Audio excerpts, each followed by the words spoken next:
Muchos de los aspectos que vemos en el día a día no serían lo mismo si la cultura griega clásica no hubiera existido, pues nos dieron incontables aportaciones a lo largo de su existencia en campos como la literatura, las artes y las ciencias, que acabarían moldeando a la cultura occidental a la que pertenecemos el día de hoy. La mitología en el mundo griego era un aspecto muy importante, hablando del ámbito social y cultural. Y podemos decir que esta es el conjunto de historias fantásticas y religiosas que usan la oralidad para ser transmitidas. Para algo importante ha de servir, ¿no lo crees así? Lo único importante que podemos decirte es que son historias enigmáticas y seguramente has escuchado que es la que más tiene influencia griega en nuestra cultura actual. Una de las cosas interesantes sobre la mitología griega junto con sus leyendas y mitos es que resultan ser casi creíbles. Es decir, después de tantos años todavía vemos que en diferentes partes del mundo aún se sigue describiendo lo mismo e incluso ha llegado a relacionarse en distintos ámbitos de la vida, a pesar de que en la antigua Grecia formaban parte de la religión.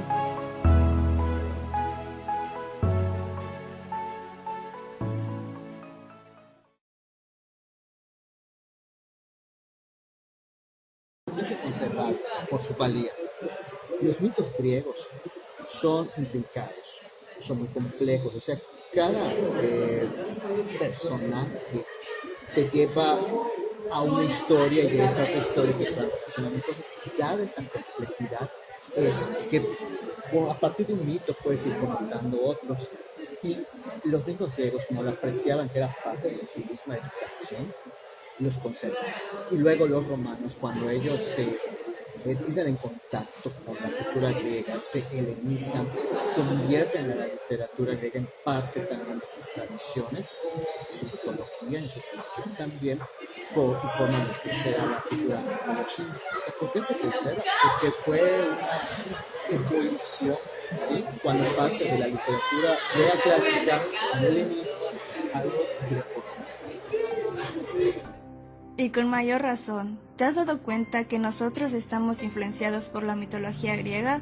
Así como lo oyes, las nuevas generaciones son seriamente influenciadas por los griegos a pesar de las nuevas ideas que surgen y de las modernas tecnologías que han estado evolucionando con el paso del tiempo.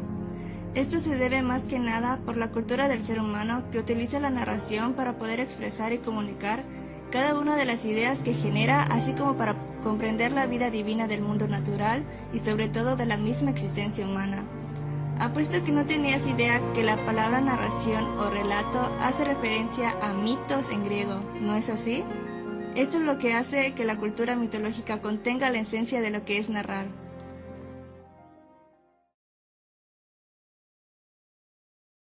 La cultura occidental depende mucho de los relatos griegos, pero cada región, cada cultura depende de los relatos de sus antepasados.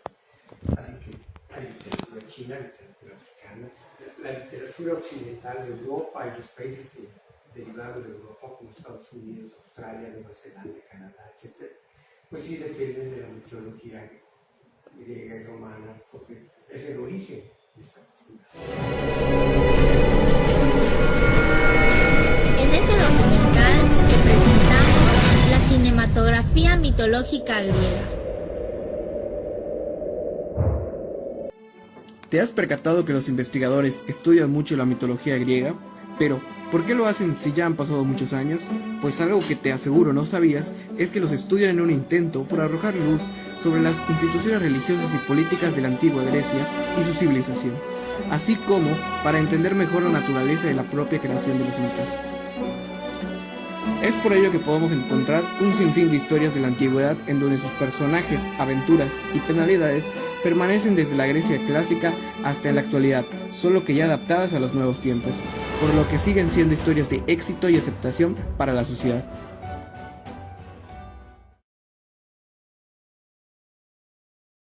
Seguramente tienen ahí una fuente inagotable de ideas y de tramas y de argumentos y tienen asegurado el auditorio seguramente. Pero, ¿por qué esto es así? Ya sabemos que esta tendencia está estrechamente relacionada con nuestra condición humana, pues nos muestran valores, ideales e incluso modos de vida y actuar que los hacen vigentes a lo largo de la historia. Seguramente te preguntarás, ¿cómo es que en la actualidad seguimos notando estas particularidades? Todo esto lo tiene presente la industria de la televisión y cinematográfica en sus diversas películas, animaciones o series que han estado al alcance de la población mundial. En la actualidad, el cine ha ido tomando algunas de las grandes historias de la literatura y de los grandes relatos que tienen mucho que ver sobre el carácter mitológico de las historias que han ido llegando hacia nosotros. Sin embargo, en el cine y la literatura es frecuente que las historias mitológicas aparezcan mezcladas entre sí, tomando diversos aspectos de cada una de ellas y otorgándoles una nueva dimensión especialmente dirigida al público. Debemos aclarar que no siempre se adapta o se hace una variación de un mito en su totalidad. Usualmente se selecciona un aspecto que interesa al autor y, a partir de este punto, se desarrolla según sus pretensiones, de un modo más o menos fiel al original. Uno de los escritos relacionados con la mitología del mundo clásico griego era la Ilíada del escritor Homero. Esta epopeya épica narra los acontecimientos de los últimos 51 días de la guerra de Troya entre los griegos o aqueos y los troyanos. Un dato curioso es que la Ilíada toma su nombre de Ilión, que era como los griegos conocían a la ciudad de Troya. La obra comienza narrando la cólera de Aquiles, uno de los héroes griegos que se niega a luchar porque Agamenón ha decidido quedarse con Briseida, la esclava favorita del guerrero. Al ya no batallar Aquiles, los griegos empezaron a perder batalla tras batalla. Patroclo, que era amigo de Aquiles, al ver la derrota de su pueblo, decide agarrar la armadura de su amigo y se lanza a la batalla. Desafortunadamente se encuentra con Héctor, quien lo asesinó pensando que era Aquiles. Al enterarse, el guerrero griego entró en cólera por la muerte de su amigo. Claro que el guerrero griego no se iba a quedar con los brazos cruzados, así que decide ir por Héctor a vengar la muerte de su amigo. Enfrenta a Héctor a las afueras de la ciudad de Troya, donde el héroe troyano, Aquiles en venganza, amarra los pies a su carroza y lo pasea por la playa troyana. La última parte de la Ilíada nos dice que el dolor de Príamo, padre de Héctor, sentía era devastador. Tanto era ese dolor que el padre decidió ir al campamento griego donde se encontraba la tienda de Aquiles, para pedirle que le diera el cuerpo de su hijo de manera que tuviera un funeral digno. Aquiles, ante la palabra de amor y desolación del rey Príamo, le concede tal honor, para que pueda enterrar el cuerpo de su hijo dignamente y con honores que merece como héroe real troyano. Con esto último finaliza la Ilíada. Déjame llevarlo. Él se merece el honor de un funeral apropiado. Tú sabes eso. Deja que me lo lleve. Algunas películas que se relacionan tanto con la Ilíada como con la mítica guerra de Troya se encuentran Helena de Troya de 1966, La ira de Aquiles de 1962, The Trojan Horse de 1961, Las Troyanas de 1971 y Troya 2004. Esta última, llamada Troya, mezcla tanto los relatos que hablan sobre la guerra de Troya y la Ilíada de Homero. Durante la película se relata todo lo que se sabe del conflicto. A la mitad del filme empiezan los hechos que se narran de la Ilíada, desde la molestia de Aquiles hasta cuando Príamo recupera el cuerpo de su hijo Héctor. Esta película, de hecho, nos cuenta no solo los hechos de la Ilíada, sino que abarca otras historias de la mitología griega, como son el caballo de Troya y el final de la vida de Aquiles.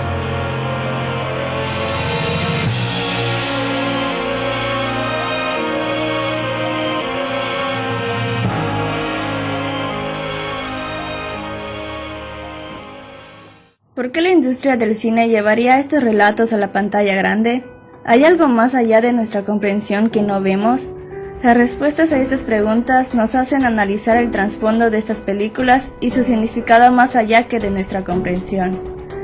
Entendemos que la mitología griega no solo abarca historias fantásticas relacionadas con la religión griega, sino que dichas historias contenían valores y actitudes que figuraban como modelo de vida para los griegos, y estos relatos se contaban para no perderse y pasarse a las futuras generaciones. Otra posible razón por la que se quisiera proyectar en el cine estas películas con contenidos mitológicos griegos es que no solo muestra los valores, sino que nos deja conocer partes de la cultura griega. Tenemos dos bandos representados que serían Grecia y Troya. cada uno con dioses, héroes y otros dirigentes relevantes que inclinarán la balanza de un lado al otro hasta que ésta quedara a favor del bando griego. Entre los participantes tenemos los arquetipos de héroes.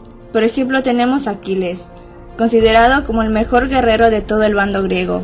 Su ausencia inclusive hace que el ejército retrocediera ante las fuerzas troyanas. Pero algo interesante de la película es que presenta la debilidad de Aquiles. ¿Talón de Aquiles? ¿Te suena? Pues en la película Troya nos narra cómo una flecha en el talón de la pierna de Aquiles es la que sentencia su muerte, mostrando que hasta un héroe tan importante no es invencible y claramente tiene debilidades. Además demuestra que las emociones que siente Aquiles pueden llegar a alterar sus decisiones, mostrando los defectos que él tiene. En la película de Troya vemos como Aquiles entra en cólera por el rapto de su esclava por parte de Agamenón y como venganza deja de combatir. Ante esto las tropas griegas pierden batalla tras batalla. Esto se podría interpretar como que a la falta de un héroe en el campo de batalla, las tropas griegas sienten su ausencia y lo necesitan para poder alcanzar la victoria en esta guerra. La existencia de la guerra es algo que los científicos se han preguntado durante años si se trata de algo que se encuentra como parte del ser humano o si es el resultado que comenzó al tener las primeras interacciones sociales.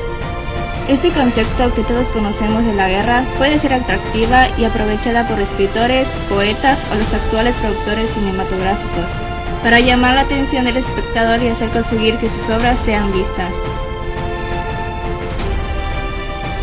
Esto explicaría por qué esta película de Troya incluye escenas de violencia y guerra. Nos parecen interesantes ya que existe algo más allá de nuestra comprensión que se relaciona con temas bélicos. No solo se narran hechos completamente bélicos relacionados con el campo de batalla, sino que también en cuestiones como luchas por una mujer en cuestiones amorosas, venganza por la muerte de un amigo o molestias por la decisión de alguno de sus líderes.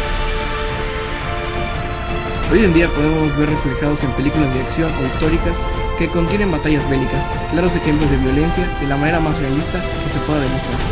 Dentro de estas guerras tenemos a los héroes o personajes importantes.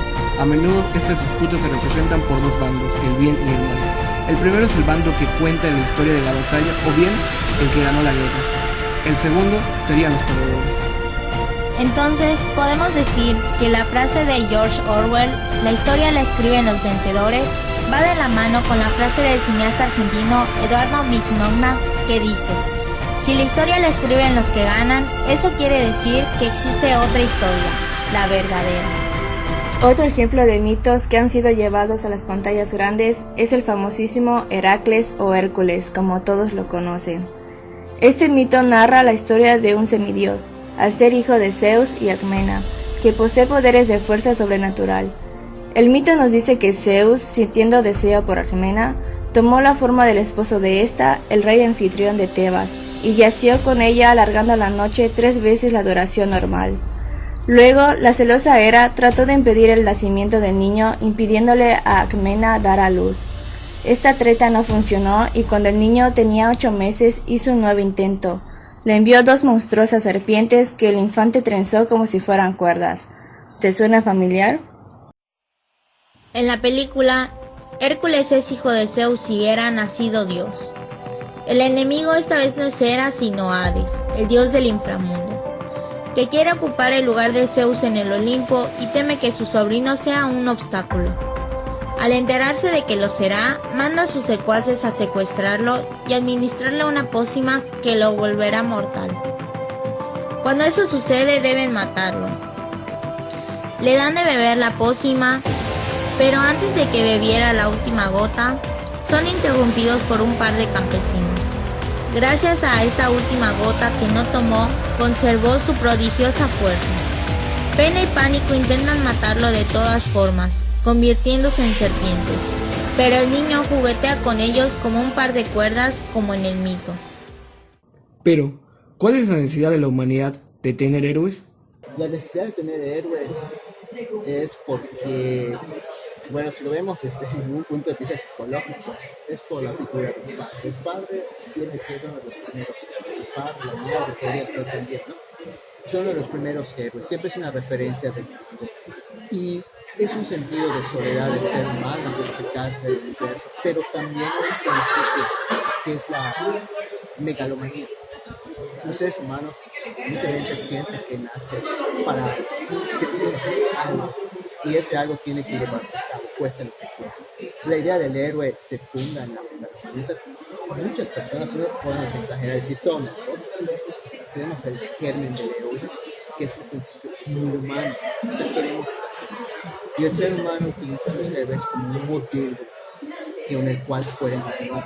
Dicho esto, podemos argumentar que los escritores y directores toman esas características para dar a conocer este mensaje y lo hacen de manera animada, ya que de esta manera es apta para todo público, es llamativa y en general va más dirigida a la audiencia infantil, pues al estar entre edad de 1 y 4 años son capaces de poder aprender y conocer lo que les rodea, y esta es la edad en donde comienzan a imitar lo que ven, ya sea en sus familiares o en la televisión, por lo que al dar a conocer todos estos valores mediante una película animada, los aprendizajes son más significativos y resultan ser de cierta manera más entretenidos. Muy interesante, ¿no? Toda nuestra vida gira en torno a mitos clásicos, con el fin de construir una mejor sociedad, y es por ello que buscan la manera de hacer que llegue un mensaje a todos. Por eso el cine es la forma más eficaz para transmitir valores, ideas y modelos a seguir. Podemos decir que los directores nunca dejarán de adaptar los mitos a sus necesidades, porque además de ser una manera de generar ingresos, son la base para darle sentido a lo que hacemos, pues nosotros como humanos tenemos la necesidad de seguir el modelo para lograr nuestros objetivos.